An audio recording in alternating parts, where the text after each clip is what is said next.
Hello friends, welcome to my channel সায়নীর হজবরল রান্নাবান্না।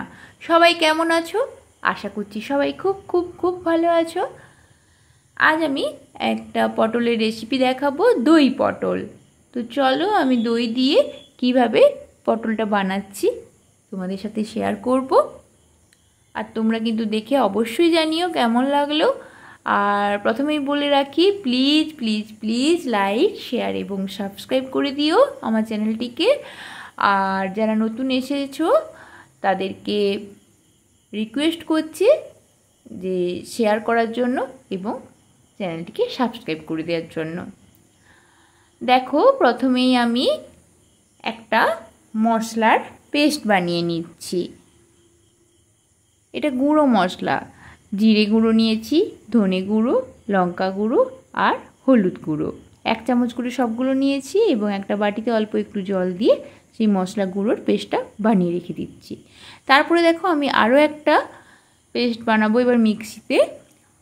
আমি চিনেবাদাম নিয়েছি, 1 টুকরো আদা নিয়েছি আর নিয়েছি 4-5টি মতন কাজু বাদাম, 1 চামচ পোস্ত আর টক দইটা একটু প্রথমে ফেটিয়ে নিয়েছি, দিয়ে ওটার একটা মিহি পেস্ট বানিয়ে রাখছি। এবার দেখো মশলাগুলো বানানো হয়ে গেলে, মশলার পেস্টগুলো বানানো হয়ে গেলে তারপরে আমি পটলগুলো কেটে নিয়েছি এইভাবে ডুমো ডুমো করে। আর নিয়েছি একটা মাঝারি সাইজের আলু, সেটাও এইভাবে একটু বড় পিস করেই কেটে নিয়েছি। ওটাকে নুন আর হলুদ দিয়ে ম্যারিনেট করে রেখে দিচ্ছি।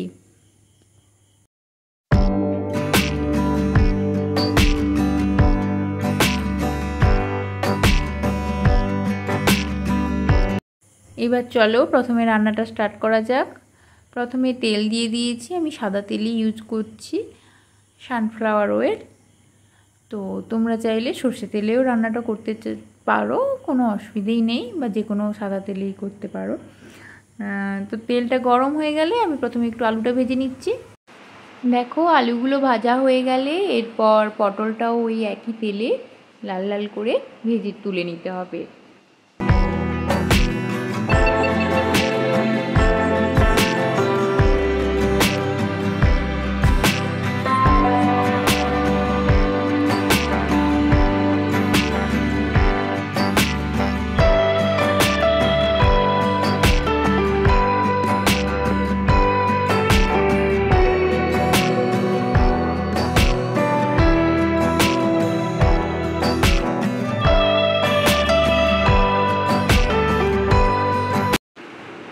দেখো পটলগুলো ভাজা হয়ে গেছে, আমি একটা বাটিতে আলু এবং পটলটা তুলে আলাদা করে রেখে দিচ্ছি। দেখেছো একদম মচমচে করে ভাজা হয়েছে।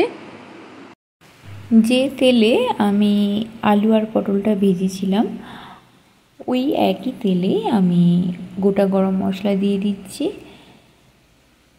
2টো তেজপাতা, লবঙ্গ, এলাচ আর দারুচিনি, গোটা গোলমরিচ 1টি করে বা 2টি করে, আর দিয়ে দিচ্ছি গোটা জিরে 1 চামচ।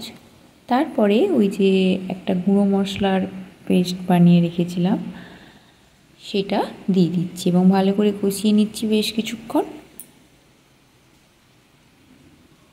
এরপরে দিয়ে দিচ্ছি কুচিয়ে রাখা টমেটো, খুব ভালো করে আবারও কষিয়ে নিচ্ছি। এরপর দেখো আমি একটা যে পেস্ট বানিয়ে রেখেছিলাম বাদাম, আদা আর দই দিয়ে, ওই পেস্টটা আমি দিয়ে দিলাম এবং খুব ভালো করে আবারও 5-6 মিনিট মতন কষিয়ে নেব। এরপর দেখো দিয়ে দিলাম স্বাদ মতন চিনি, অল্প একটু চিনি দেব, এটা যেহেতু নিরামিষেই আমি রাঁধছি তাই, এবং দইও দেওয়া আছে, একটু চিনি দিলে টেস্টটা ভালো আসে। অল্প একটু চিনি দিলাম আর দিয়ে দিচ্ছি স্বাদ মতন নুন। তারপরে ভেজে রাখা আলু এবং পটলগুলো দিয়ে আবারও 3-4 মিনিট মতন হালকা আঁচে কষিয়ে নেব। তারপরে একটু মশলা ধোয়া যে জলটা, মশলা ধোয়া জল বলতে ওই যে বাদাম আর দই দিয়ে যে পেস্টটা বানিয়ে রেখেছিলাম ওটারই একটু মিক্সিটা ধুয়ে জল দিয়ে একটু ফুটিয়ে নিচ্ছি, আর অল্প একটু এক্সট্রা জল দিয়েছি। আর দিয়ে দিলাম কাঁচা লঙ্কা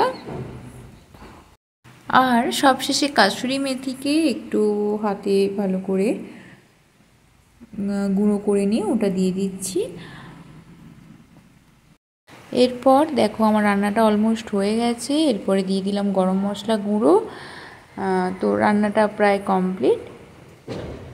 তো সবার কেমন লাগলো অবশ্যই জানিও।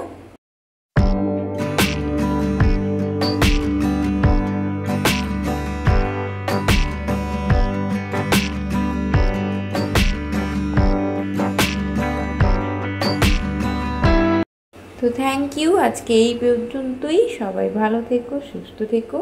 এই দই পটল আজকে তাহলে একদম রেডি হয়ে গেছে সার্ভ করার জন্য। তোমরাও একবার বাড়িতে ট্রাই করে দেখো।